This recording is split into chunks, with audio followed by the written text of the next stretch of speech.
Ah, tea time. Welcome everybody, Souldin and the Grin brothers here, and it's time for another episode of Tea Time. Now then, for today's tea time, it's once again reached, December. And much like with last year, I've got a tea-based calendar. 24 days of tea, tea advent calendar, an impressive selection of fine teas and fruit infusions from Darville's of Windsor. A single serve of each of these teas to enjoy every day through the festive season. And so once again, every time that I am not at work, and it's not a tea that I've already had before, for instance, I've obviously had English breakfast before, and that's on here, I will drink a tea and record a tea time to go along with it. And for this first day, the first tea is one that I do not believe I've had before, although it is very similar to ones I've had before. And that tea is blood orange flavoured Rooibos tea. I've had blood orange tea before, but it's been blood orange black tea I've had before. I'm fairly sure I haven't had a blood orange flavoured Rooibos tea. The type of tea is, Rooibos tea. Brew time is 5 minutes or more, which I've brewed it for exactly 5 minutes. I'm trying it black. They said you should try it black and then try it with milk or lemon at a later point. The brand is, as I said before of where the teas came from, Darville's of Windsor. And information on it: a naturally relaxing drink that is infused with rich succulent orange. Its mouth-watering flavour gives it a distinctive citrus note and plenty of sweetness, whether hot or cold. And that is a tea I shall be trying out today. As for the subject, I've luckily, expecting a tea advent calendar in future, been preparing several tea time topics to talk about. That said, despite how tea time was made as a bit of a slapdash series to quickly throw out videos without taking much time, a lot of these tea time ideas I think I'll have to actually do a bit of prep work for. There's a lot of stuff like roster rambling ideas where I have to form a roster, or certain games I have to look up. Some of these topics require a bit of research. So for today, I'll go through my list. I've made a list of about 25 different tea time topics to potentially talk about, and I will choose one which is pretty straightforward and doesn't require much research. The first one I actually have here, convenient. Mario versus Sonic. I guess kind of a bit of a broad term, but I guess the games, the characters, the worlds, the stories, everything else. Let's talk a bit about Mario versus Sonic. Which one of these two gaming titans do I prefer? And hey, whilst I'm out, I'll ask you, which of these titans do you prefer? Which is your preference for games and characters and all things relating to it? Do you prefer the Mario series or do you prefer the Sonic series? Is your favourite game either the Mario series or the Sonic series? That sort of thing. So let's begin talking about Mario and Sonic. So let's see, I guess starting point would be, the starting point for me of both main characters of Mario and Sonic. Now, my starting point for the Mario series was Super Mario Land 2, the 6 golden coins in the Game Boy. It conveniently was one of my first Game Boy games I ever played alongside Kirby's Dream Land, which was funny enough mirror my first 2 SNES games I played, those being Super Mario All-Stars, more specifically the Super Mario World I played with, and Kirby's Fun Pack. Funny how that goes. Yeah, Super Mario Land 2, fantastic game. I love the sort of graphical style to it. The fact that Mario has a flying bunny parrot up from eating a carrot. The worlds are a bit more interesting than the typical Mario world. I mean, the fact that it takes place in Mario Land, there's a giant Mecha Mario to explore, very weird. You go up to the top of a mountain, suddenly up in space. A neat callback for the boss being Taranza. And you go into a tiny area, fight against a giant owl, all sorts of things. It was pretty distinctive. And my first origin for Sonic, though, that's a little bit fuzzier to recall. I have a feeling that I first played Sonic 2, but I remember not owning Sonic 2 until after Sonic the Hedgehog 3. I'm sure we borrowed Sonic the Hedgehog 2, and that's how I first experienced Sonic. And then later we got a Sega Mega Drive, we had Sonic the Hedgehog 3, and then later for my birthday I ended up with Sonic the Hedgehog 2. Either that or my first experience with the Sonic series was probably from Sonic the comic. There's a lot of my love and my interpretation of the characters probably derives quite a bit from Sonic the comic, the other being Sonic Adventure, where I really started getting into the Sonic series. And let's see, my first thoughts about Sonic, I guess that kind of talks about the first difference I have towards the two series, and what kind of really helps me in my childhood days, thinking back on it, co-op. Co-op is a big thing when you have three brothers. You know, you've got a younger brother to play with, you've got older brothers you want to play with. The older brothers can help guide you along as you get better, and then you can do the same for your younger brother. Your younger brother is also often, you're likely to be more close to you in depending on your age, you'll be closer to one of them in sort of school hours and such. So you're more likely to spend, or work hours, and you're more likely to spend time with one or the other. That sort of thing. And so, co-op, as I mentioned in a previous TA time, co-portant, I believe it was. Co-op was a big thing for the family, and the fact that Sonic games had a natural sort of co-op playing at the same time was absolutely phenomenal, and it really pushed it over the edge compared to a lot of the original 2D Marios. Of course, I enjoyed the worlds of the 2D Marios. I didn't have a Game Gear or anything, so there was no way to experience Sonic on the go, and already at this point, Mario was already having a lot of fun doing spin-offs, such as Super Mario Kart, and it would soon go on to be pretty great with all of its spin-offs, ranging from its sports titles and its party titles. And I guess, again, it's a bit of a blur for me, because by my age, being born in 1993, I ended up having an experience that kind of blended SNES, Mega Drive, PlayStation, and N64 together, rather than it being one distinctive time period. Never really noticed the generational shift, because by the time I was old enough to play, all the systems were kind of out, between the Gen 4 and the Gen 5. So it was a little bit odd, but yeah, co-op was a big thing for me. So when I was playing the original sort of games, the sort of SNES and Game Boy versus Mega Drive, I'd say the Sonic series was always kind of winning out. Furthermore, whilst of course there was the Mario cartoons and such, there was a bit more to the advantage of the Sonic the Comic series. Again, we didn't have, say, Nintendo Power, for instance, which I know did like a really cool comic adaptation of the Mario series that a lot of people like to bring up from time to time. There's even rumours that that's going to serve as the basis for the upcoming Super Mario Bros. Movie by Illumination. But in the Sonic's case, Sonic had the advantage of having Sonic the Comic, a British-made Sonic comic series, and where I got to enjoy the character outside of purely the gaming medium. And so I got to be more familiar with the characters themselves, the worlds themselves, and the zones and everything.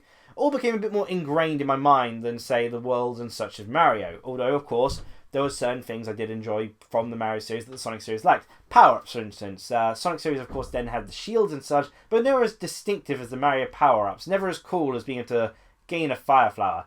And, of course, Yoshi was a lot of fun that Sonic series never had sort of a rideable character sort of thing. And I guess the Yoshi thing had a nice comparison with Bomberman series. With, was it Skippies? A long time, but, a nice sort of comparison there as well. So I guess, I mentioned there about characters briefly, although, let's see. The only 6 of time, let's see, what should characters or spin-offs? Oh, both are good points. Okay, I'll say characters first. Now, my preference here is for the Sonic cast of characters. I always find it funny that people complain about them being annoying, but I think, if you're comparing it to Mario, at least Sonic has a cast of characters. Memorable characters with, precise personalities and characteristics. Whereas a lot of the Mario characters, we just need to look at, say, a Mario Party game or a Mario Sports game where the roster ends up being filled with characters like Koopa Trooper, Power Trooper, Toad, Shy Guy, all that, Boo! Generic characters, races rather than distinct characters. I mean, heck, even Yoshi's questionable. Whereas the Sonic has always had very precise characters, and I've only occasionally said, oh, here's Eggman Robot, sort of for a playable character. It's why with Sonic Fighters they only had to make up like 2-3 characters with Bark, Bean, and Bean even then references some of Sonic the series, Sega's older titles. So I always had a preference for the characters of Sonic. Furthermore, you get to play as them within the mainline games. Mario series only more recent, only sort of like once or twice has dabbled with playing as some of the other characters. But say Sonic Adventure, Sonic Adventure 2, heck, Sonic Adventure was really my big focal point for the Sonic series. And I guess there's also where I get a bit of a preference to it because the Sega Dreamcast was my console, whereas I never really owned the SNES or the N64 or the GameCube. Those were the rest of the family. But the Dreamcast, that was all mine. That was my first proper console. And of course, Sonic Adventure was the flagship game, and as you may know, Sonic Adventure stands as my third favourite video game of all time, and part of that is being able to play as other characters. And that's not just an enjoyment of the fact that they've got different gameplay styles, but it's also the fact that I enjoy each of the characters, and I enjoy the adventure they go through, and I enjoy how they interact. And that's another key point I really enjoy, character interaction. The Mario series tends to lack that. Occasionally it gets explored. There's the spin-off games such as the Paper Mario series and such, and there are some interactions via some of their sort of little animations and such they do together, but it's never been as pushed forward as the Sonic series, and the Mario series has tended to shy away from giving proper limelight to characters rather, and quite often, frequently, rather choosing to have toads everywhere. That's not to say there aren't characters I dislike. That's not to say there are characters I don't like from the Mario series. I generally like a lot of them, but they often don't fail to reach the highest of heights. I like Luigi, I like Daisy, and generally, like say Mario Kart or Mario Tennis, if there is the option, my personal favourite Mario character from a design standpoint and some of the characteristics is Shy Guy. Not a specific character, but I've always enjoyed Shy Guy, so if that's the option on the table, I go with Shy Guy. And the Sonic series has a lot of characters I enjoy. Tails, Knuckles, Sonic himself I do find enjoyable. Cream, Charmy the Bee, people find him annoying, but again, I grew up with the Sonic the comics and always liked him. You know, Eggman himself is an absolutely hilarious villain. I mean, Bowser's also pretty brilliant as a villain, but Eggman has got... I think Eggman sort of got his characteristic right from an earlier point. It took a while for Bowser's current character to really establish itself. But yeah, so character-wise, my preference is definitely towards the Sonic cast, because they're more prominent. They haven't been prominent in recent years, but they get given more of a voice to them. However, and I guess if I'd just to quickly state in advance, if we're talking main games, my preference is for the Sonic series. As said before, the 2D ones had the advantage of co-op, which is a great benefit to them. They were also a lot snappier, you could get through to see more areas at a quicker pace, whereas Mario was a bit more methodical. There was also the fact that, going into the 3D era, Sonic Adventure I absolutely love to bits. It still keeps a level by level structure for the most part, and when there is, of course, the open world area, but then you get into a level and it's a nice simple get to the goal or do this other objective, but it's kept retained in a more linear fashion. The Mario series unfortunately abandoned its 2D roots of gameplay, which was actually fairly quick paced when you get down to it, for the 3D worlds, the 3D Mario style of Super Mario 64 and Super Mario Sunshine, which I'm not a big fan of. I find it slow and tedious, without any of the energy of the 2D Mario games. The sort of openness of the worlds are a turn-off for me. It wasn't, honestly, with 3D based Marios, it wasn't until Super Mario 3D World where I actually liked a 3D Mario game. So, not much of an argument here, really, If we're talking main games here, Sonic managed to win both in the 2D era and the 3D era. I mean, even when they're sort of lower points with, say, Sonic Heroes or Shadow the Hedgehog, there was still a preference of those over, say, Super Mario 64. I'd rather play those Sonic games than, say, Super Mario 64, which is the cream of the crop to a lot of people. Super Mario Odyssey had no interest for me, because I could clearly see where its inspirations lay. Whereas, whilst I've yet to play it, I've got Sonic Forces at the ready. Admittedly, yeah, I'm not a big fan of the boost style that they've since introduced from Sonic Unleashed onwards, but, adventure style, ton of fun. 2D Sonic, ton of fun. So, again, it's not much of an argument, is it? But then comes the spin-offs. Yes, I've had the odd fun with the odd Sonic spin-off. I enjoyed Sonic 3D Blast. I enjoyed Sonic Drift 2. I enjoyed Sonic Shuffle, which apparently is supposed to be sin in of itself, but... No, I liked Sonic Shuffle. It was also had a pretty good story to it. Lloyd was a really cool concept. But that kind of is where it ends. I mean, there's Sonic Fighters, but otherwise there's not too many Sonic spin-offs. Oh, and of course there's Sonic and Sega All-Stars Racing Transformed, my favourite of the racing games ever made.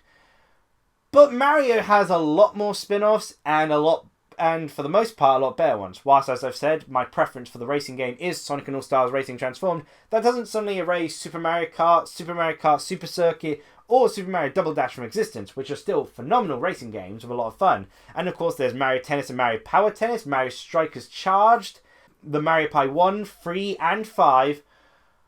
These plethora of spin-offs, Captain Toad Treasure Tracker, and I guess, series which kind of Super Princess Peach, the Paper Mario series, of course, and there was one that was on the tip of my tongue. There are various Game Boy entries like Super Mario Land, the Wario series that ended up spinning off from it. So much spun off from Mario. There are so many things which you can say are rooted in Mario. The Yoshi IP, the Donkey Kong IP. And that's kind of a key advantage, because I absolutely love, whilst I'm not the hugest fan of the Mario mainline games for the most part, Super Mario 3D World aside, to be honest, the spin-offs are amazing. Mario Power Tennis is one of my favourite games. Paper Mario The Thousand Year Door is in my top 10 favourite video games of all time. Paper Mario is my favourite N64 game. There are, and of course there's really cool sort of spin-offs and they got to feature the characters. I enjoyed Captain Toad Treasure Tracker, Luigi's Mansion, Super Princess Peach, again, the Wario series, the Yoshi series, the Donkey Kong series. And that kind of is where my love for the Mario series comes from. Not from his original series, but from the spin-offs and the way they've explored the character through alternative gameplay styles and much bigger genre shifts than the Sonic series ever got to. Sure, the Sonic series did the slight ones, but for instance, Sonic 3D World, 3D Blast, sorry, still really a platform. It's just in an isometric 3D space sort of thing. It's never really done, sure, there's been the odd sort of thing. There was an RPG for Sonic, but it wasn't nearly as anywhere good as say any of the two mainline Paper Mario games, or even the Mario and Luigi games, such as Partners in Time and such. And it's that area which kind of muddies the ground. It's often it's something I've been trying to think. Like I've once thought, what are my favorite Nintendo franchises? And you get to Mario and you think, I love a lot of the Mario spin-offs, but I'm not a big fan of the mainline Marios themselves, so could I mention that in my favourite Mario Nintendo series? Hard to say. At the end of the day, so I guess the Mario versus Sonic debate gets into kind of a tricky spot when trying to sum it up, because, my preferences for the worlds and characters and the mainline games of the Sonic series, though I'll admit that the recent mainline games have kind of gone downhill with Sonic Forces and Sonic Generations. Yes, I'll say it right now, I wasn't a fan of Sonic Generations. Again, I'm not a fan of the boost system. That's kind of gone downhill for me.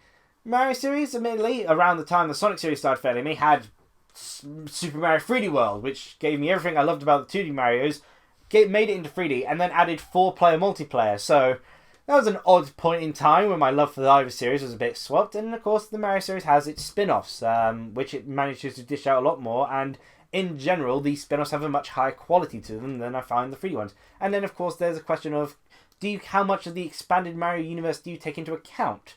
Because again, Donkey Kong, Yoshi, Wario and WarioWare, Luigi and Peach and Toad, and it gets quite expansive. And so suddenly the Mario series, you have to consider a whole lot more games.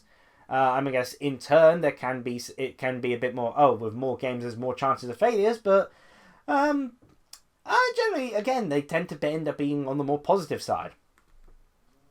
Okay, I'm not sure quite how to sum up my final words, so I'm just going to try out this tea and share my thoughts on that.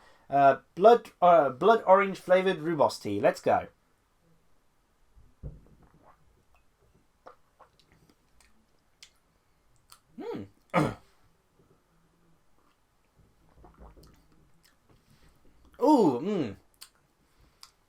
That's an interesting aftertaste. Definitely orangey, but there's a certain flavour of orange it reminds me of. When you first sip it, there's a bit of a bitterness, particularly at the top of the cup. It's the bitterness seems to have faded a bit now that I've gone deeper into the cup, but the orange alongside it, and the orange is what kind of stays. It mostly hits the top of the mouth, it feels. So I'm trying to think of an exact orange to compare it to, an exact orange flavouring. Can't remember if it's like could be like a certain orange sweet. It's not like orange juice. It reminds me of an orange flavoured food item.